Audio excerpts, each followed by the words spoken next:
Šajā brīdī mēs ieklausīsimies šodienas lozungā no jaunās derības. Tie ir vārdi no Mateja evaņģēlija 27. nodaļas, kur 54. pantā tā mēs lasam.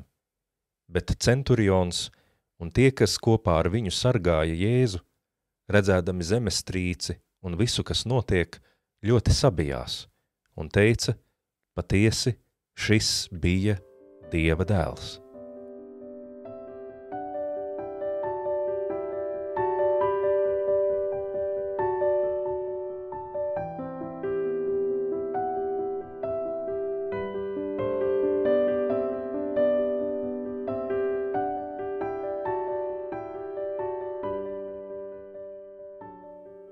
Visvarenais un mūžīgais Dievs, mūsu mīļais debesu Tēvs. Mēs Tev pateicamies, ka šajā lielajā piekdienā, šīs piekdienas izskaņā, varam nākt Tavā priekšā. Un šī diena, mēs zinām, ir ļoti pretrunīga diena. No vienas puses tā ir tumša un sarežģīta diena. Tā ir diena, kurā parādās viss cilvēcīgais aklums un ļaunums. Tā ir diena, kurā mēs atceramies to, kā atstūmām un turpinam atstumt Tavu klātbūtni mūsu dzīvē. Kā mēs to daram, aizslēpdamies aiz augstiem un lieliem vārdiem, paši ticēdami, ka daram labas lietas, bet patiesībā būdami nodevīgi, skaudīgi un ļauni. Tā ir diena, Kungs, kurā varētu runāt daudz par to, cik smagi ir mūsu grēki un vainas Tavā priekšā. Jo patiesībā jau kaut kādā ziņā ar visu, ko mēs daram viens otram, ar visu to, kā mēs sāpinam cilvēkus un Tevi, mēs turpinam līdzdarboties pie tām sāpēm, kas reiz Kristum bija jānes. Bet vienlaikus šī ir diena, kurā mēs arī redzam Tavu milzīgo pacietību un lēnprātību.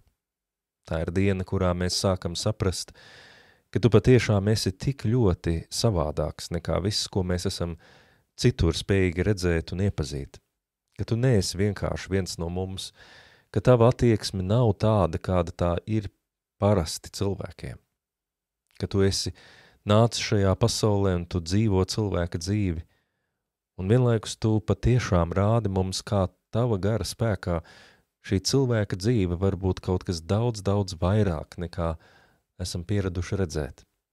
Jo šī ir diena, kurā vienlaikus mēs atceramies, cik liels ir bijis Tavs upuris mūsu labā, cik ļoti Tu esi cīnījies par mums. Kā Tu vārda burtiskā nozīmē, esi šajā lielajā kaujā atdevis savu dzīvību, lai mēs varētu tikt izglābti, atpirkti, atbrīvoti, lai mēs varētu tikt attaisnoti Tavā priekšā, lai mēs varētu iemācīties citu ceļu, lai caur Tavu upuri mēs iemantotu dzīvību. Jā, Tu, Kungs, esi cīnījies par mums un esi darījis visu, lai mēs varētu dzīvot.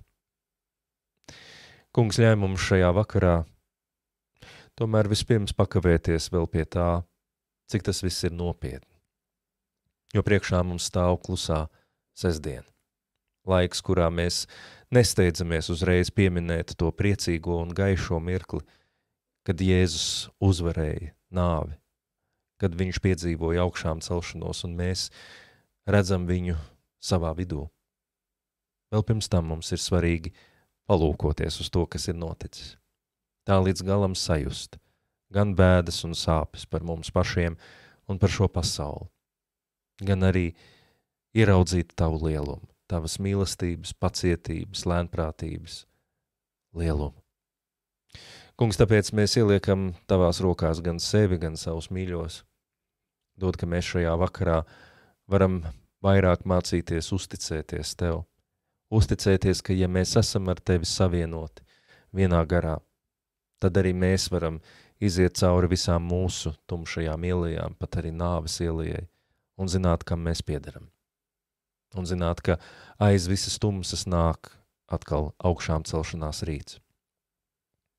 Tavās rokās mēs ieliekam savus mīļos, kas ir ar mums. Tavā priekšā lūdzam par tiem, kas jau aizsaukti pie Tevis. Mēs ieliekam Tavās rokās mūsu zemi un tautu un visu, kas tajā notiek. Un lūdzam par šo pasauli, kurā vēl arvien ir tik daudz tumsas un tik ļoti ir vajadzīga Tava gara gaisma un klātbūtne. Ļauj, ka mēs šajās dienās piedzīvojam atkal jaunu tava gara izliešanos, jo tad, kad mēs to piedzīvojam, tad arī mēs varam kļūt par instrumentiem tavās rokās un dzīvot un darboties un liecināt par tevi. Tev pieder visas lietas, un tev gribam piederēt arī mēs. Pieņem mūs šajā vakarā, šajā naktī un visos mūsu dzīves ceļos.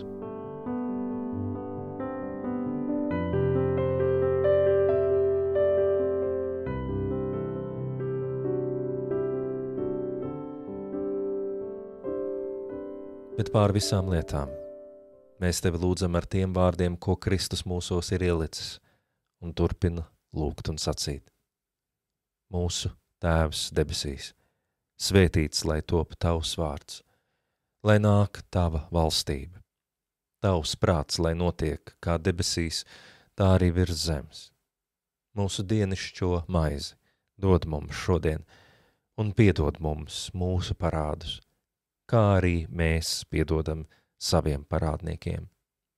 Un neieveda mūs kārdināšanā, bet atpestī mūs no ļauna, jo tev pieder valstība, spēks un gods mūžīgi mūžos. Āmen.